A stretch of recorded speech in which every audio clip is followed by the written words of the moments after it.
Hey everyone, welcome to my channel. Subscribe if you like more videos, and please do share this one to anyone that you know that might need this information. So we're going to hit the ground running to talk about our starry children. I don't use the words ASD, neurodivergence, except for when I'm trying to get through to people of what I'm talking about, because I talk in the new way terms, and I'm going to bring through a message today from the children who are starry, who you may be feeling with your own children. Oh, do I diagnose them or not? Maybe they already are, but you are searching for what is the actual meaning of their behaviors and how they're presenting. What am I supposed to understand as their mother? So they are here to say, yes, you are, as their mother, is the central person in holding this space for your child here on earth. You don't need a diagnosis. You can if you need to and you want to, because that is your signed up path to technically keep exploring the medical system, the allied health world, the schooling system, my child through that lens. So please do understand, if you're exploring a diagnosis, you are still exploring what it feels like to be a mother going through the system. So on the other side, though, the children are really saying, I don't need a diagnosis, mum. Funding you don't need, because accessing resources and help outside of yourself is missing the point. And of course, people work with me, with NDIS funding to get that help. But the point is that they are reflecting us as a mother, and they're reflecting the family unit. And so the work is actually in our inner universe. You are the person that can change your inner universe to change them exponentially more so than any other therapist can possibly do it, because they don't know your factors. They don't know your child. They don't know your family, if we're starting just there, but energetically, they cannot unlock your child as you can as the mother, let alone fathers can, and let alone siblings can as well. So it does come back to you. The other thing is, you do not need a diagnosis for validation that you are having a tough time as a mother of a child who, list all the things that they show up in such tricky ways for us. Yes, you can go and do it, but essentially doing the work, you have to find validation within yourself, inside yourself. That is empowerment, to know that whoever is going to doubt you, that it wouldn't be hard for you, and what are you talking about, all of those things that you know in your heart, this has been a shit fight and I've had to work for this. I have signed up for a really tough path, and please come my way and join my communities, because there are so many mums that once we all get together, we all know we're good, thanks, and actually we're all going through such tricky themes together with these star children coming in. And I can say, if you don't know my story already, my Hayden, when he was very young, luckily ASD was my bread and butter as a speech pathologist since I was a student. It was such an interest of mine. Once he started looking ASD and ADHD, I started really looking at things and questioning things, and I knew my heart was just to a diagnosis. So I have gone the other way to show other mums what's possible without needing the diagnosis. But again, if you've signed up on your soul agreement to get a diagnosis, don't even doubt or question yourself. It's still there to do the inner work on, going that path instead. And that is a very important path for you to be able to hold that power to other mums, to talk to them about what it's like taking your child through the system and a diagnosis, and what it's like for your child, particularly then growing up, and what do these children have on them with a label on them. So the next thing is, I look at everything through star, heart, and earth. It frames everything, how we express ourselves, our health issues, how we spend our time, everything. And so I break the children down into star, heart, earth, as I do anyone. Now, the children are reminding us, it's not just us with issues. Please stop thinking that we are this little group over here that are tricky or have difficulties. When we break down what our children are showing up with trouble about, we can start to actually work with the details. When we put a diagnosis on it, there's nothing much to work with, because people will assume what your child is about with the connotations, but you can lose the picture as well, as to, hang on, what are you actually reflecting to me? So I'm going to run through star, heart, and earth. What I see, some of the regular things that children with ASD, ND, that kind of presentation showing up in the light and the shadow, so you can really see what's what, and how our children want to remind us these things are inside you, mum and dad, and generations, family lines, these patterns. Please don't keep making it about myself. Come back and do your work first, and then see what's left for me to have to hold space for. So the star energy, I'm going to start there, because of, as I say, these children are quite starry. And that reminds us that often they're showing up in the light when they are, I am who I am and I will not change for you. That can then be perceived as PDA and I'm resisting you and I'm so much trouble, but they're standing there for a reason to say, this is who I am. Will you love me unconditionally or not? And that is a big one for us to swallow, because when you actually start to have some compassion for them to go, wow, that's a tricky thing to come in and just take the crap and not shape shift and people please like many of us heart mums have done all through our life, you start to realize actually they're in the light. We all need to shift from the heart shadows over to the star energy in the light to actually stand true to ourselves and be unique. And that, whether that's in your light or your shadow, but just to be like, this is me and my expression, take me or leave me. So that is a really big tick for our children, and us, you know, anyone who does stand there. Many of them, the guys, the dads are actually like, no, I'm not going to shift for you. And us women are thinking they're wrong, but they're actually not. It's us that are people pleasing and shape shifting, and the opposite that are in the shadows. So apart from that, in the light, our children who are starry can bring through intelligence. We'll go there first. Facts, details, memory. That's something to obviously honor, and it can get lost with the diagnosis world, because it's just like, oh yeah, you know, like that's just them as well. But it's actually like, let's bring this out into light. What could you do with these amazing skills? When you keep working on that and sitting in this gift of intelligence, what might you be able to do? Boom. Intuition. These children are very connected to the stars, so much overlooked as we're going through the diagnosis process and all these shadows that you're bringing me, which is fair because the shadows are going to hit us first. But the sooner you can work through your own shadows about the shadows, then you start to go, holy moly, I hear you. And this is what my Hayden started saying once I had really started to make a bit of heart connection with him when he was about 3, instead of, oh, I'm dreading you. He started to say, I see angels, mommy. And the next thing, oh, you know, I leave my body at night. And then the next thing he's bringing through piles of galactic knowledge, which is another story for another day. But I've since held on to that to go, right, that is something that's missing in so many children with ASD and D, is their beautiful magic has been a bit lost in the dealing of the shit fight. And no guilt or shame to us mothers, because that's where it's at. And if that's where you're at and you're like, wow, you know, maybe we have lost the magic of our child, it's going to come back. It absolutely is, especially if you're here looking at this. Then for sure, just trust. You've just got to roll with this and do the work of the new way to retrieve that. But firstly, it's actually retrieving this starry energy in ourselves. And that's why my son started speaking up about this, because I started getting interested and curious about it randomly. And then, of course, he went, oh, mum's good for it. I'm going to start revealing myself more and more. Creativity, that's the other thing of the star energy in the light. They're extremely creative. If we will only start to see what they're doing. Sometimes we don't want to look at it because it's tied to gaming or another topic that we're just like, oh, I'm not interested. But please do remember, these are the gifts that these children are bringing through, and we need to keep on really nurturing that. So now I'm going to go to the heart energy. In the shadows, I see the heart energy around I choose to feel and I choose to connect with others. So, of course, we're going to see children with ASD with the heart shadows of, you know, socializing problems, right? And they are saying, yes, I do have trouble socializing, but I want you, mum and dad, either of you or both of you also to consider, how do I honestly go with socializing? Am I shape shifting to have a crowd of people around me? What if I stayed true to who really energizes me and who makes me feel safe to be my unique self? How many friends have I actually got?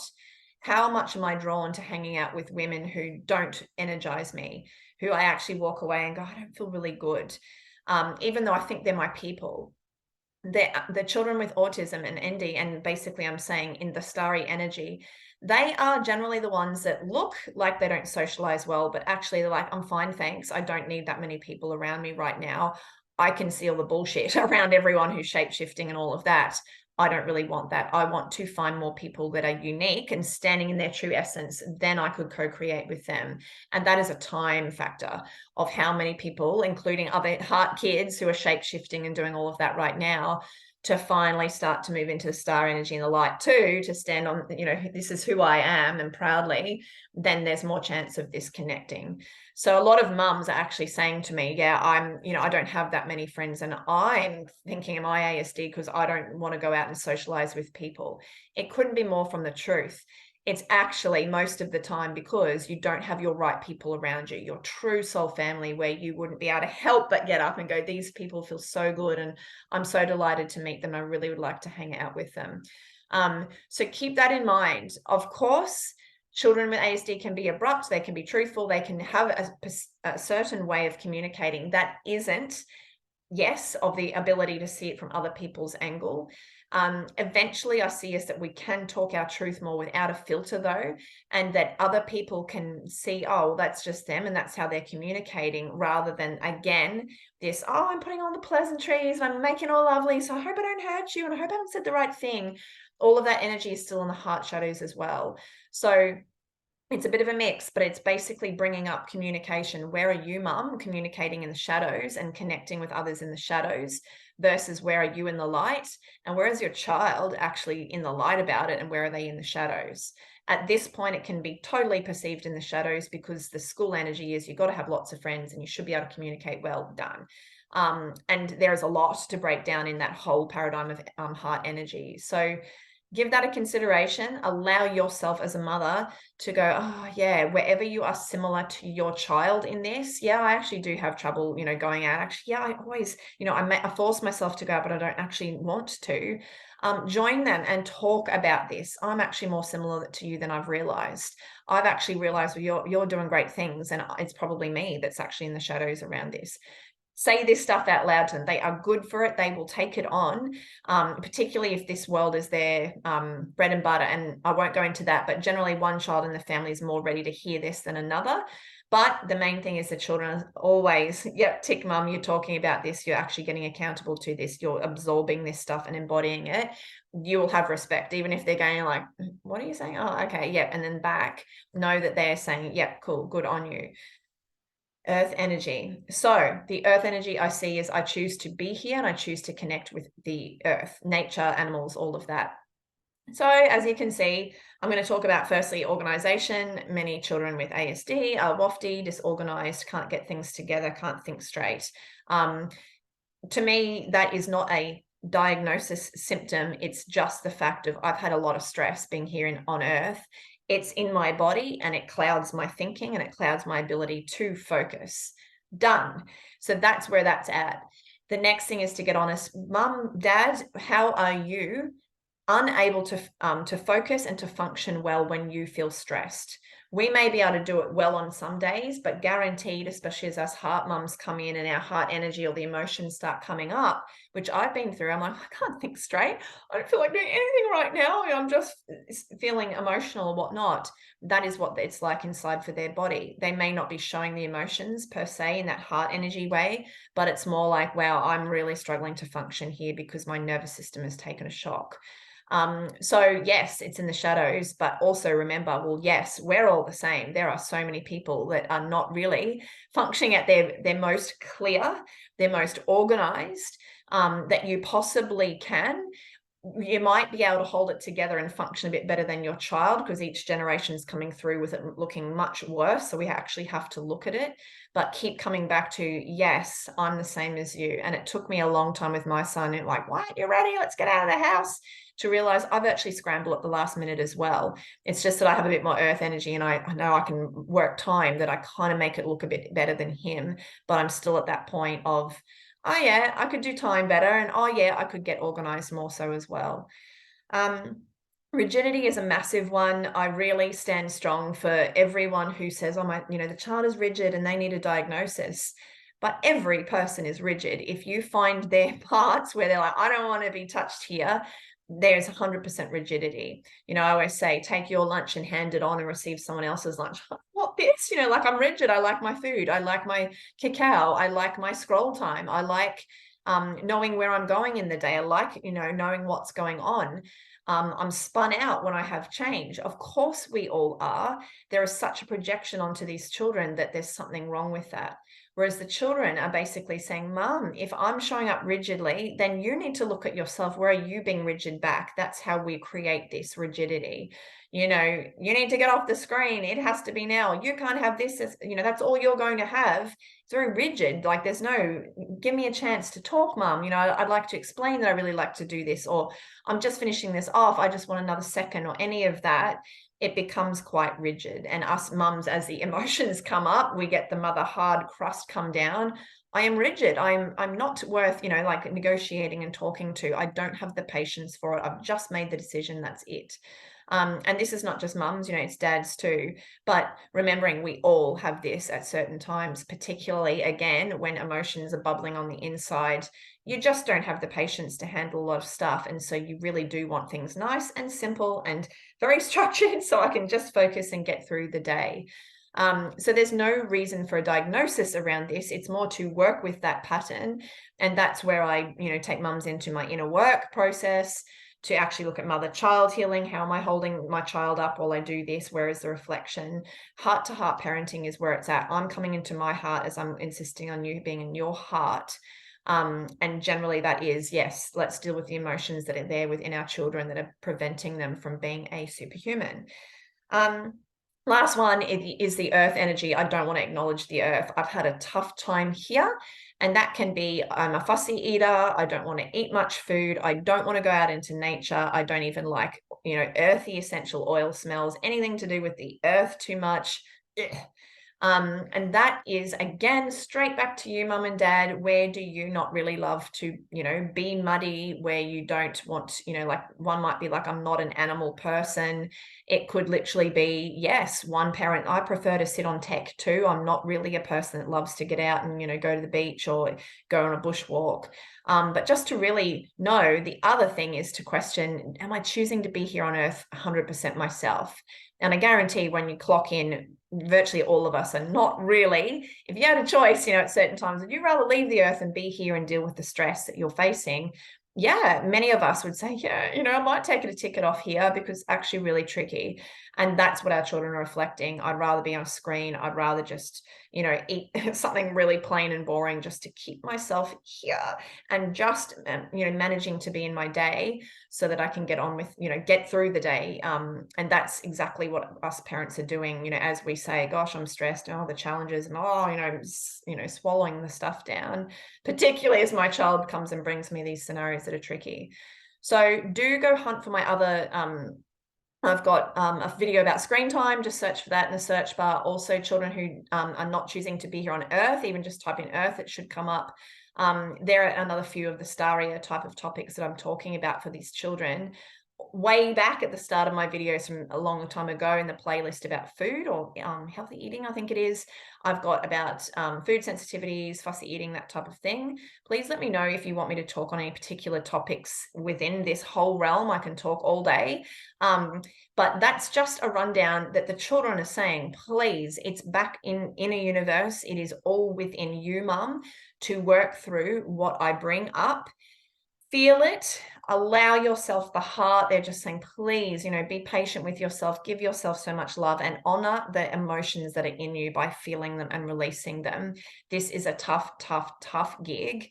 But as you do that, you're going to change trajectory for you and your child. I'm living proof. And again, I could talk all day on how things are a million exponentially times in a different trajectory than if we'd gone down the path with a diagnosis for my son.